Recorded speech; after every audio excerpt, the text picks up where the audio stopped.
rights situation is again a talking point. In the United Nations, there was a draft resolution holding a debate on the situation of human rights in Xinjiang, Uyghur Autonomous Region of China. That draft is defeated, but Uyghur issue is a point of discussion, especially after what happened in China in the 20th Party Congress of Communist Party. Uh, Xing, President Xi Jinping getting the unprecedented third term as General Secretary of the party. So he's party head, he's government head, and there are apprehensions about what is going to happen to various regions that claim to be occupied by China, and of course what China called as Xinjiang, and what Uyghur activists would like to call as the East Turkistan, is definitely going to be one of those critical areas. So today, to discuss about the Uyghur issues and the point of view that Uyghur freedom movement talk about, we have with us Nurgul Sawut. She's executive chairperson of Uyghur Freedom Forum, based in Canberra, Australia now, and but she has seen what is the life of Uyghur community in occupied by China, what she calls. So, Nurgul, please tell us. You have studied there, you have been there. Somewhere in around like 2000, you decided to move to Australia. And my So- latest visit is 2016 too. 2016, your Yeah. last visit. Oh, Yeah. So what is the situation there, and why did you decide to move from the region, your homeland?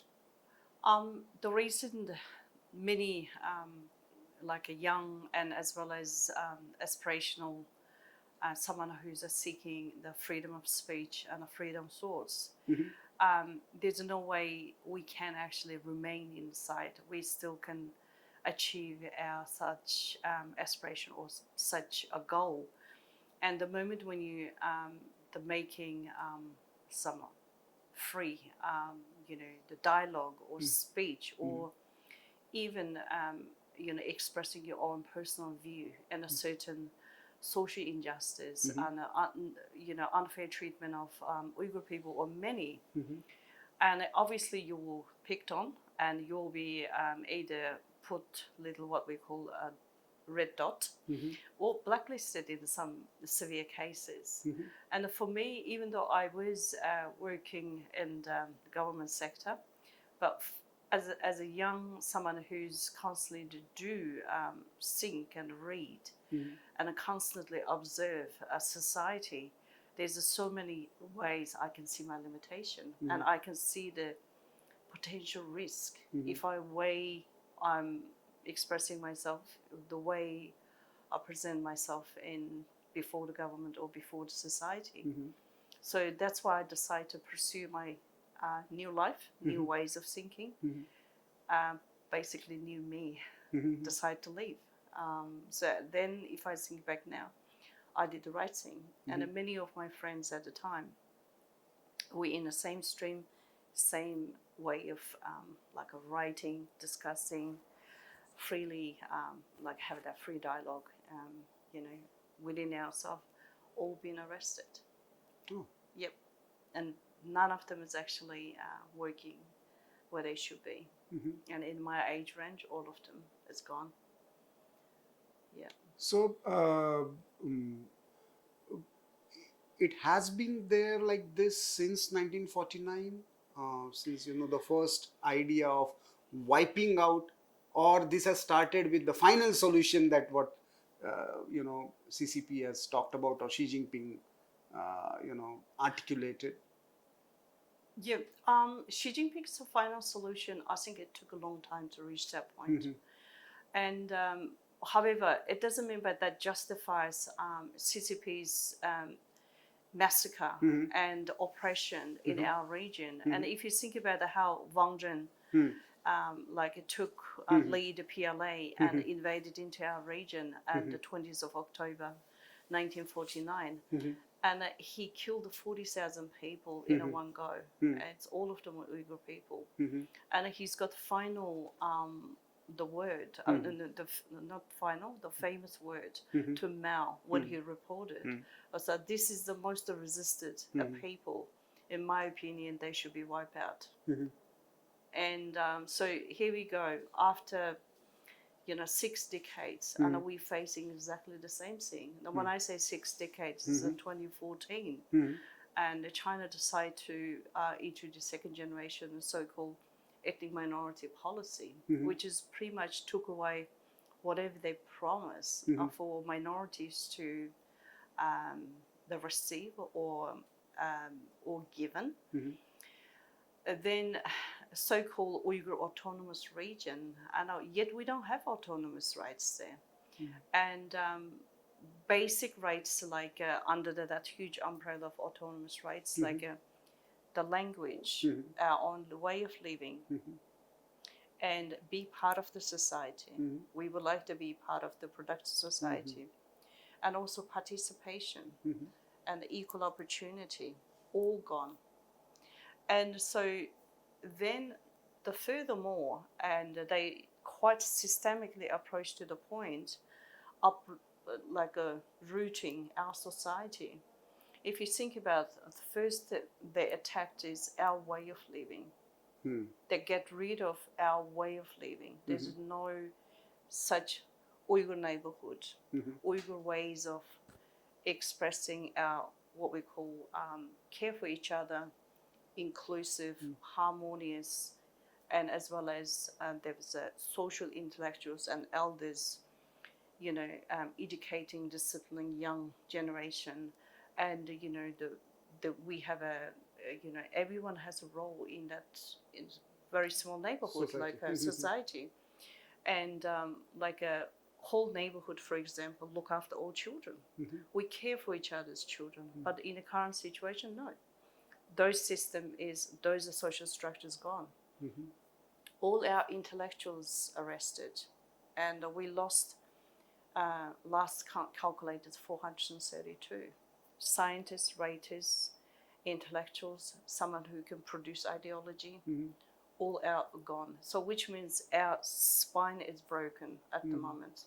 But China and the official Chinese position is, they are actually having training camps, they are having patriotic schooling, so they are actually, this is a unification process, so they are having it everywhere, and they are actually training Uyghurs for certain things. That is what their claim is. So what is the actual reality on the ground? That's where everyone gets confused. Not only like we're trying to explain what's going on the ground, and the way China actually promoted what we call disinformation, camouflaging all the like a crime against humanity by reunifying people. We are giving everyone opportunity. We providing them the great training opportunity, work employment opportunity. We giving them better economic access and a financial access. But if you look at the reality, what's going on, everything is done by force. We never ever claim we don't work. We never ever claim we don't want to be part of society. Of course, yes, we are. But the way China actually wants to do, it's nothing to do with the treat or bring Uyghur community or rest of the Turkic community to equal to the rest of the Han Chinese, bring into that mainstream society. It's all about one nation. And we all know what's meant by one nation. When it happened in the history before, it's happening repeated again now. What China's model actually promoting here is the ultranationalism. So basically turning all the Uyghur, Kazakh, Kyrgyz, and Uzbek, all the Turkic nation, taking away their own, the individualist identity. Then turning them exactly the same color, eating, dressing, living, sleeping, speaking the same ways as the rest of the Han Chinese. When I say Han Chinese, as a CCP style Han Chinese, once again, we have to remember the majority of Han Chinese in the mainland China, also there's a whitewash happening. So they want to merge, hold this process into that whitewashed mainstream. So in order to doing so, she come up with this brilliant ideas called final resolution for final solution. Final solution now, as far as we concerned, since 2006 down to now, it's massacre. It's nothing but massacre. And we have over 1,000, the camps right across our region. And we have over 3 million people kept in this camp. And those are people and constantly exposed to either torture or slave labor, or some cases is subject to organ harvesting. And we don't exactly know what's the death toll, but what we all know is that as an outcome, who is released from those camps is arriving home less than 2 weeks. Very short time after they've been released, they die. That's for sure. And we never actually, there's so much reports, so much small clips actually managed to come out, and the people not afraid to put up those information, let outside the world know. And we collecting, we accumulating those information.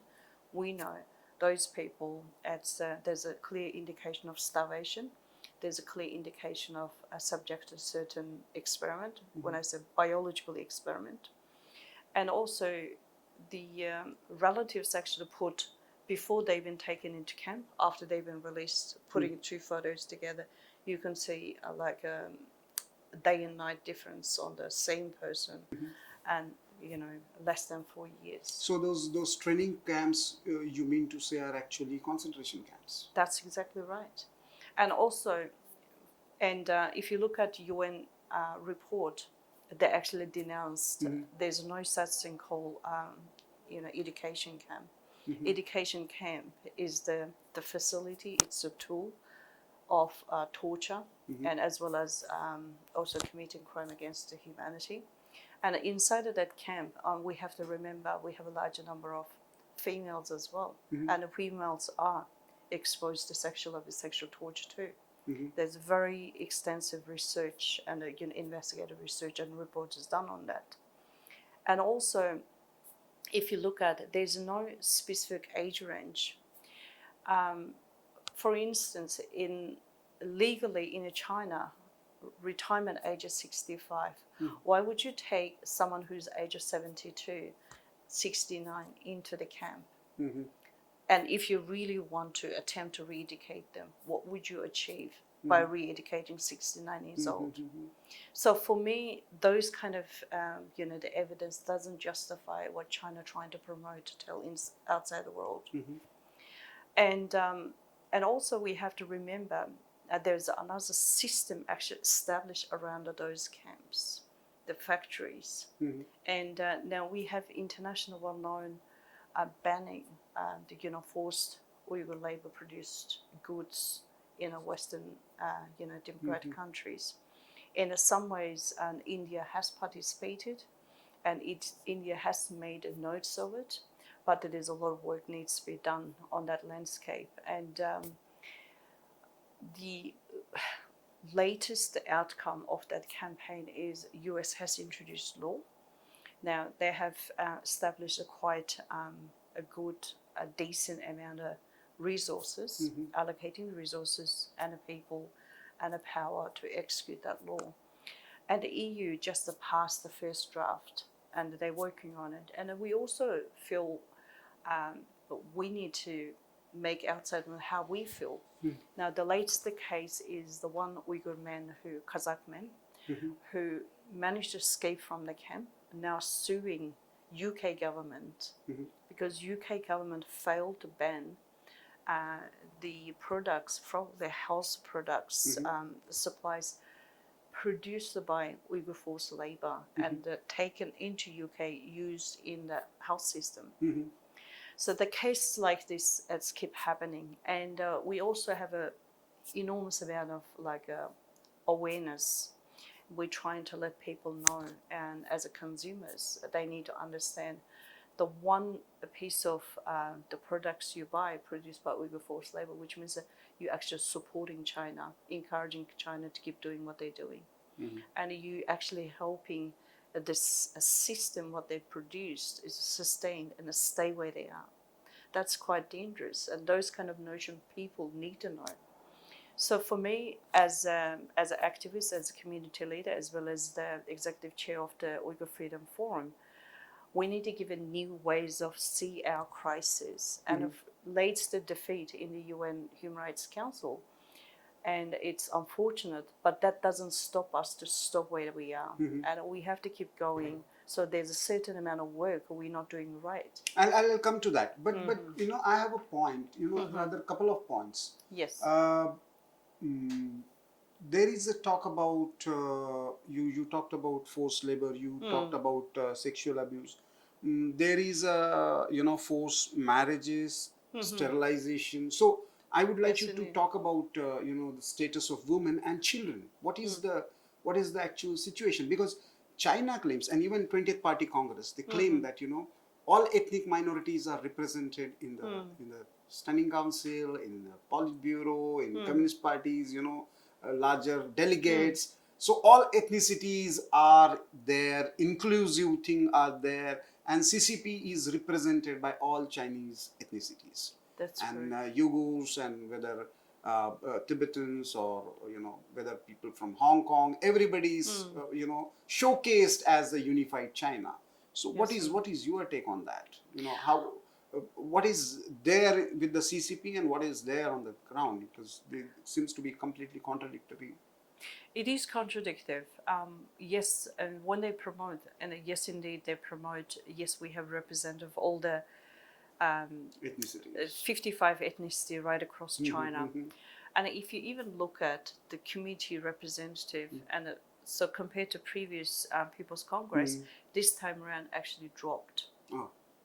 That's a significant first signal from Chinese end. It's actually China's not keeping up with their own commitment. The secondly, what's happening on the ground within our community. Yes, there's a whitewash happening. There's a group of people actually well trained by Chinese authority and representing us, speaking, using CCP's word, CCP's language in an international media, international platform, trying to defend what China is doing. But that doesn't mean by actually cover up what's happening actually on the ground. People became smart. Not only just us, Uyghur people, we from the outside, we're watching, we're observing, we constantly keep an eye on, and we're campaigning. Even Han Chinese, they managed to speak up. If you look at the Beijing, that big Haidian big bridge, Chao, that logo is clearly indicated directed to Xi himself, and that's actually clearly. And just before Party Congress, yes, it's very, day before very, the very party, symbolic. very timely and very serious, and we knew that's how much unrest, how much resentment from the wider public. So coming back to our case, and just before UN report released, and she clearly said, zero COVID policy is my policy to manage my affair. This is his own word. And so he did exactly the same thing. He used that policy in our region. So he put step by step, one by one, put all the major cities staying in lockdown. Now, longest lockdown now, as of today, is 89. People still stay in a lockdown. This lockdown 89 cities? 89 days. 89 days. Yeah. And 89 days, all the 9 major cities, all in a lockdown. So if you look at, while they're staying in the lockdown, I give you one example. In Abuja, people staying inside the house, staying in lockdown. Yet tourism allowed to run their business. From outside, people still coming, going into tourist attraction. What's that mean? So to me, it's purely targeted act. There's a, the movement going on. And also, the people not afraid to put up things online at the moment because there's not enough food. They are not giving enough notes, all the cities. And also the prolonged period of lockdown, the hunger and not receiving enough medical support for some, health conditions. And even women giving birth can't give a birth and are dying in a birth. And also children is the hard hit, and especially age 0 to 12. And because of not having enough nutrition, as well as not enough the vegetable and balanced nutrient in their body, they're getting overheated and are getting high temperature, and as well as from hunger. And they're not receiving a single form of medical support. And the most critical part of all is the door of each household, the outside is bolted. So even if there's a fire, if there's a hazard inside the unit, if you want to escape, there's no way you can escape. So which means that there's only one solution, is dead. And so the people kept in that extreme, that condition for so long. And people are actually protesting, and through digital. Now, what we come up is in the last the 8 or 9 weeks is what we call digital protests. So people, whatever they see, putting up in a little mimic clip, putting on a TikTok or Weibo, one of those major Chinese social media. And we smart enough to pull those clips out as quick as possible because they are censored. As soon as, by the time when they put it out, and by the time China getting into Chinese media censorship, taking action, pull them down, there's about a very small window opportunity. We can actually get those clips out. And then spreading internationally, putting up on a Facebook, YouTube, those free social medias. And so we can let people see what's going on. So that actually pretty much give us some really good insight about what's happening to our people. And also, if you have a little bit knowledge about our region, we have a very strong 4 seasons. If you look at September, October, November is our harvesting season. And yet in the harvesting season, you're locking up farmers. And we have herdsmen cannot look after their herds dying. We have farmers cannot harvest their crops. Crops are dying on the field. And we have all these orchards dying off. And can you imagine those people, this is their income source. How are they going to get through the winter? And you need to have a fuel, the coal, to warm up. And we have such harsh winter, minus 20. You need to have a food. You still have to keep paying your school fees for children. You still have to feed family. And for me, we have another existential problem. And the next 6 months until next year, 2023, spring. How many people are going to get through this winter? This is another headache. And how many people already died? Yes, we're receiving this sad news every day, daily basis. But the issue is even this, the lockdown is uplifted. Let people go free. But people run out of resources to keep themselves alive. This is the reality, really grim. There are reports about rape and torture. You have also claimed that the birth rate has dropped average 50% in south of East Turkistan between 2015 to 18.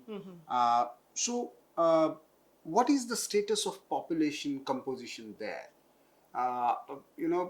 Because China is claiming that everything is fine and we are trying to provide best of the facilities to everyone. In fact, they are showcasing certain tourist and international media also, not just about Uyghurs, but even in about Tibetan situation. So what is the actual, how many Uyghurs are there? What is their age group?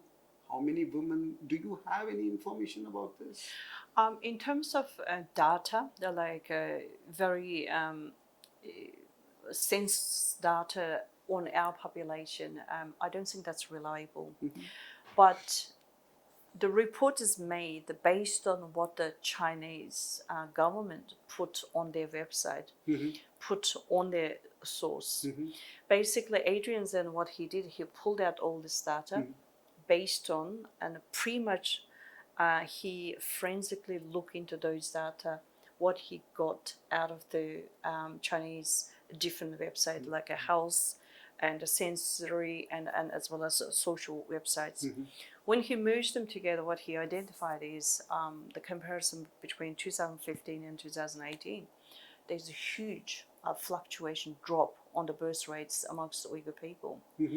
And if you look at the prefecture like Hotan, Kashgar, we have 97% of population is Uyghur population.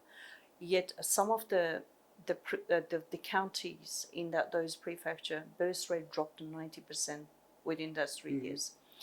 What's that mean? For example, if there's 100 babies born in 2015, by 2018 there's only 10 babies born. So that's how far difference.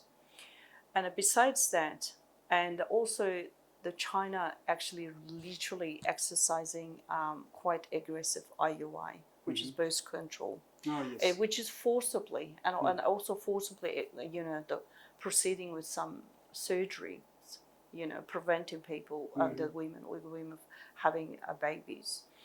So as we speak right now, and it's only based on the prediction. Don't forget, we have people, life and death situation inside the camp. We don't know how many of those people are already dead or already alive. And also remember, we have 80% of population is age 65 or above.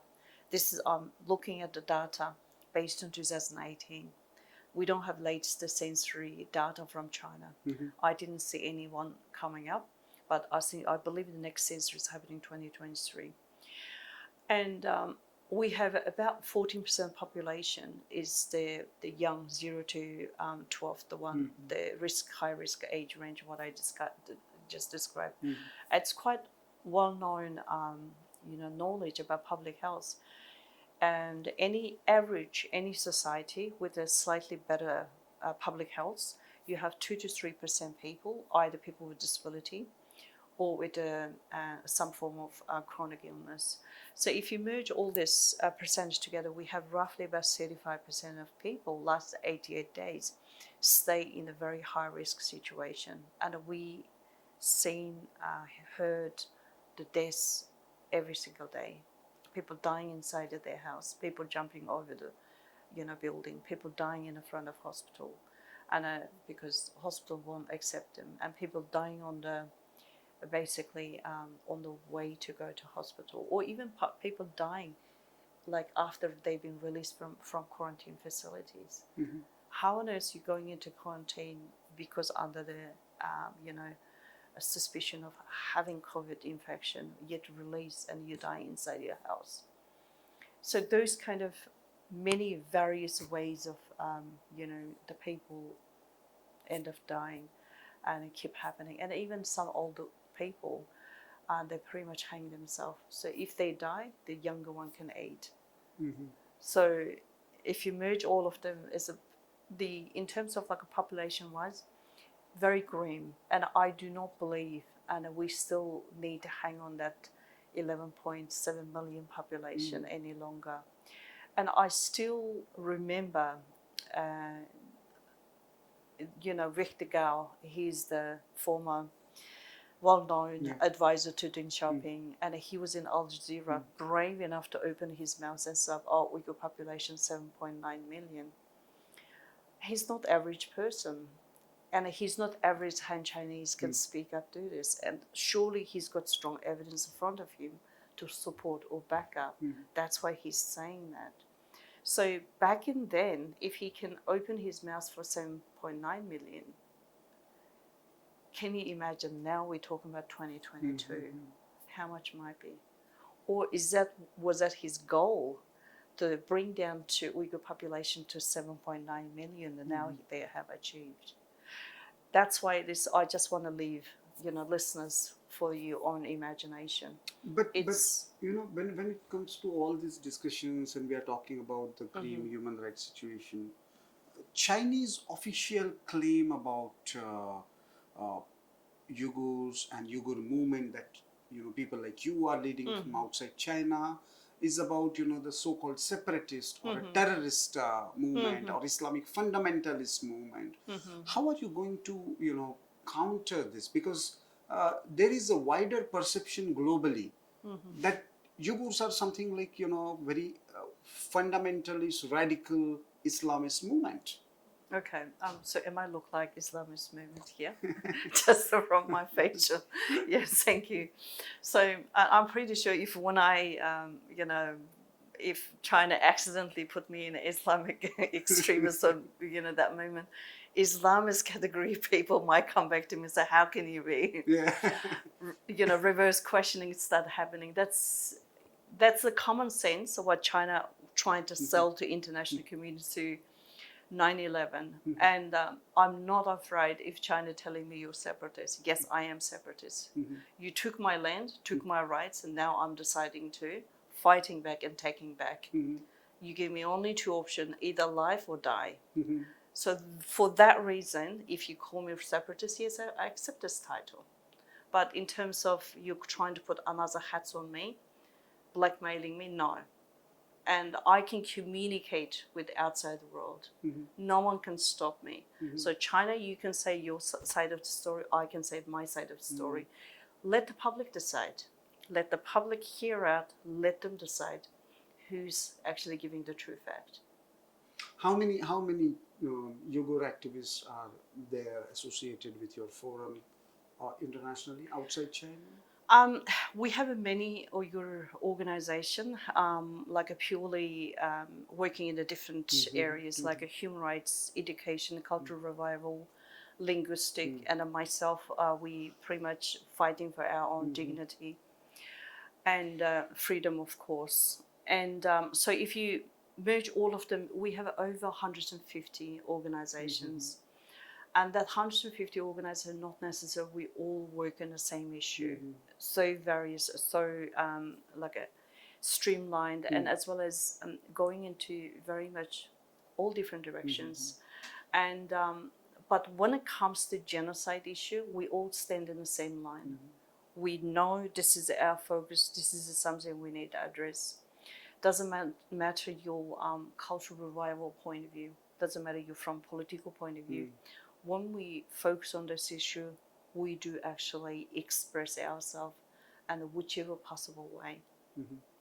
But how many numbers? How many Uyghurs are connected with this forum? With our forum at the moment, our members about, I would say it's about 150. Wow. Yeah. And we have because as you can see, we're a very young organization. We're still working on a lot of organization structural things.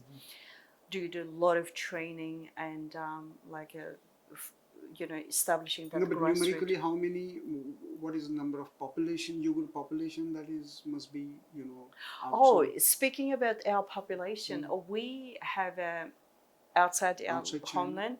So if we focus just the Kazakhstan, Kyrgyzstan, Europe, North America, and as well as Oceania, we have about 2 million people. Okay. Yeah. So now this is a very, a tricky situation because, two issues that I find. One is Uyghur, what China called as Xinjiang, the new front. Yes. Yes. And what you call as the East Turkistan. Then there are Uyghurs in Turkistan itself. Now, when you are talking about separate homeland or freedom, what is the idea behind it? Is it going to be the conglomeration of all Uyghurs or the Uyghurs that are, occupied by China, controlled by CCP, by Beijing? That is one. And secondly, if you are, because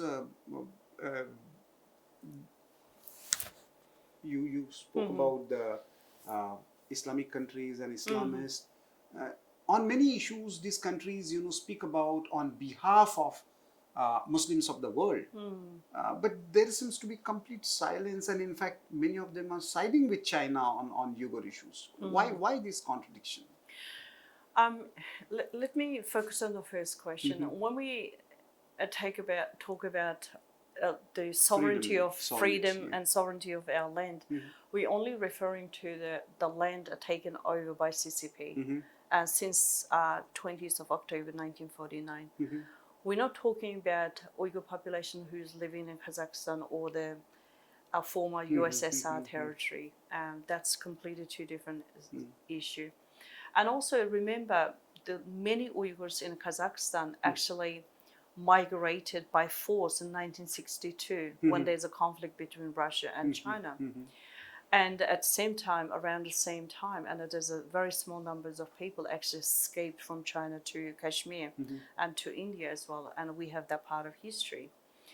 So this is what we're talking about, and at the moment, internationally well-known knowledge, if our land, if our people needs us, we are there. So we do have a desire international in all Uyghur people as well as all the other East Turkistani people. We're quite happy to go back, support, rebuild our own country. If one day, if we're given such opportunity and chance, that's for sure.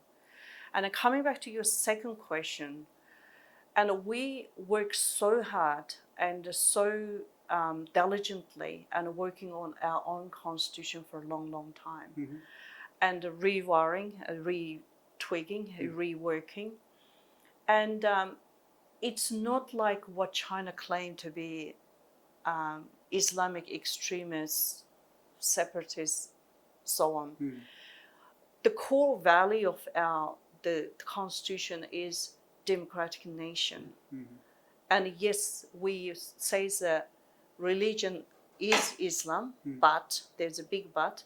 We give equal opportunity to all the non-Islam. That's our part of our constitution. And this is something value we're promoting. If you think about it, in a Turkic people, we're not only just Uyghur. Yes, Uyghur people is spinal cord of the society, but we have Kazakh, Uzbek, Kyrgyz, Tajiks, and and the Mongols. And the Mongols always been in our society, and we never have conflict with those amongst ourselves, and we always know how to come together when we need it, and work on our own regional issues and establishment. And yes, the Great War in Central Asia created so much chaos. We are part of that chaos at the time.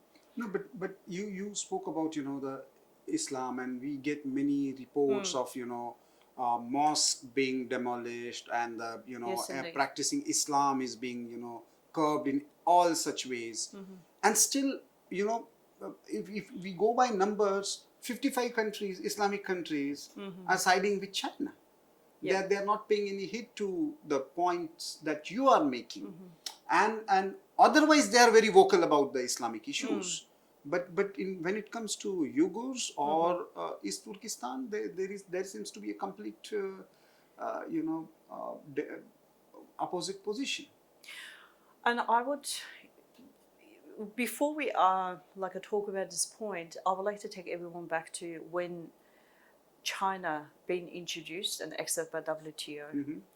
When China was introduced into WTO, the whole idea was, if China's economy goes up, if China is given equal access to international market, because they promoted the market economy at the time, the whole inside of Chinese society will change. They will start adopting the democracy, the individual's rights. But I think that was a big mistake, the big dream. Now we know, after the 25 years, what's happening. We're seeing so-called China model. China model is completely dumped market economy. Now market economy no longer exists.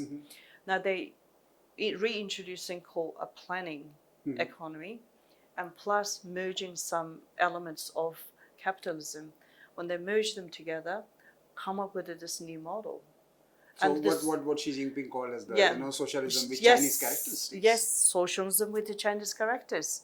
We don't even know what it is exactly. The way they execute what we are receiving in, what we're seeing is pretty much that's the ultra-nationalist, the movement and ultra nationalist movements, the background, the economic basis is everything eventually one day goes into central government. Doesn't matter how rich, how powerful you are as an individual. And that's why in the one stage I remember in China, there was a huge target on some rich billionaires, how their assets and everything is taken over by CCP, central government. And coming back to Islamic countries, and when China managed to access to international, the market. arena, especially market, this, the manufacturing supply chain, the way they spot on. So that whole process, the open of wide access to Middle East and the Islamic world. And especially 9/11, it's another turning point. China knows how to introduce themselves as a power player to international, those anti-terrorism campaign. And that's how when Uyghurs as named as a terrorism, and we have terrorism issue inside of China. So while they actually acting as collaborating with the West, on the other hand, China actually bought out a lot of Muslim countries. They learn about the corrupt system, and also BRI is another big factor. They know how to give them those access. And I remember at one point Uyghurs had a clear access to even where Pakistan, many used to act. But now with this new project coming, China-Pakistan Pakistan corridor? is a big player of Belt and Road Initiative because Gwadar is one of the connecting point. And so whatever is happening between Pakistan and China, Pakistan making sure it's everything happening accordingly. And making sure Pakistan getting what Pakistan wants.